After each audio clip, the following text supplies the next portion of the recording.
মানুষের হায়াত কি আল্লাহ একবারই নির্ধারিত করে থাকেন? যদি তাই হয়, পরবর্তীতে হায়াত বাড়ে কমে কিনা, চিকিৎসা করলে বাড়ে, এ ধরনের কথা বলার কি যৌক্তিকতা, একটু যদি বুঝিয়ে বলেন। এ সম্পর্কে একটি হাদিস সম্ভবত ইবনে তাইমিয়া রাহিমাহুল্লাহ বা ইবনুল কাইয়িম রাহিমাহুল্লাহ উল্লেখ করেছেন তাকদীর সম্পর্কে, যে আল্লাহ রাব্বুল আলামিনের কাছে সকল তাকদীরই চূড়ান্ত, কিন্তু তাকদীরের যে লেখক ফেরেশতারা আছে তাদের কাছে তাকদীর দুই প্রকার, একটা তাকদীরে মোবরাম আর একটা গায়রে মোবরাম, একটা চূড়ান্ত একটা অচূড়ান্ত। ধরুন একটা মানুষ তিনি অসুস্থ হয়েছেন বা অ্যাক্সিডেন্ট করেছেন, এখন সে যদি টাইমলি হাসপাতালে যায় ট্রিটমেন্ট করে তাহলে সে এই পরিমাণ হায়াত পাবে, এটা হলো ঝুলন্ত মুআল্লাক বলতে পারেন।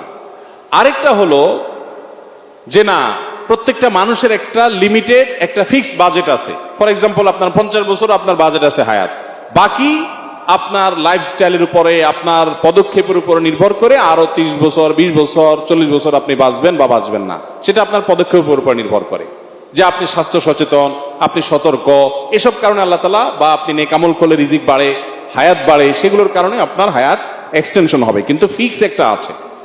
তো তাকদীর লেখক ফেরেশতা তিনি ফিক্সডটা জানেন, আর যেটা ফিক্সড না, বান্দার আমলের উপরে, সতর্কতার উপরে, দোয়ার উপরে নির্ভর করে, সেটা আল্লাহ ছাড়া কেউই জানে। আল্লাহর কাছে সবই চূড়ান্ত, আল্লাহর কাছে কোনো অচূড়ান্ত বলতে কিছু নাই, বাট আমাদের কাছে এবং ফেরেশতার কাছে কিছুটা অচূড়ান্ত থাকে। সেই কারণে বলা যায় যে চিকিৎসা করা হয় না, এই লোকটা দুনিয়া থেকে চলে গেছে, এটাকে উসিলা হিসাবে বলা যায় এভাবে। কিন্তু এক্ষেত্রে সাবধান থাকতে হবে, কারণ এটা তাওহীদের প্রশ্ন। এমন কোনো কথা না হয়ে যায় যেন আমি আল্লাহর তাকদীরের উপরে এই দুনিয়ার আসবাবকে প্রাধান্য দিয়ে সেটাকেই মূল কারক হিসাবে নির্ধারণ করে ফেলি। বাকি আমাদের কর্মের কারণে তাকদীর হায়াত বেশি বা কম হতে পারে হাদিসের আলোকে। যে গোসলখানায় বালতির উপর ওযু করলে ওযুর ওই পানিটুকু ওয়াশরুমে ফেলে দিলে কোনো গুনাহ হবে কি? কোনো অসুবিধা নাই। ওযুর ব্যবহৃত পানি বালতিতে রইল, সেগুলো আপনি টয়লেটে ফেলে দিলেন, কোনো অসুবিধা নাই, অথবা টয়লেট কমন পরিষ্কারে দিলেন, কোনো অসুবিধা হবে না, এতে কোনো গুনাহ হবে না। জি।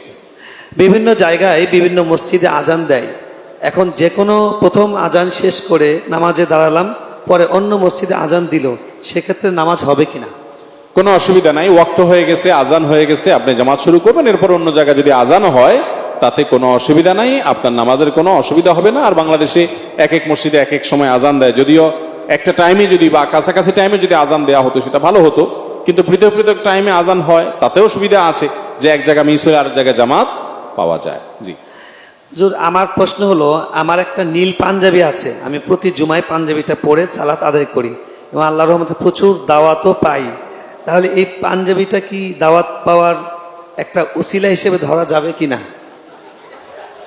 এটা হলো ওই যে আপনার ঠাড়ায় বক পড়ে আর ফকিরের কারামতি জাহের হয়, এটা বলতে পারেন আর কি। আপনি দাওয়াত পান, এখন পাঞ্জাবির বরকত খুঁজতেছেন। তো এগুলো নিছক আমাদের মনের ওয়াসওয়াসা। অনেক সময় আমাদের এগুলো মনে হয় যে এই কারণে বোধহয় এটা হচ্ছে, ওই কারণে বোধহয় এটা হচ্ছে, এরকম কিছুই না।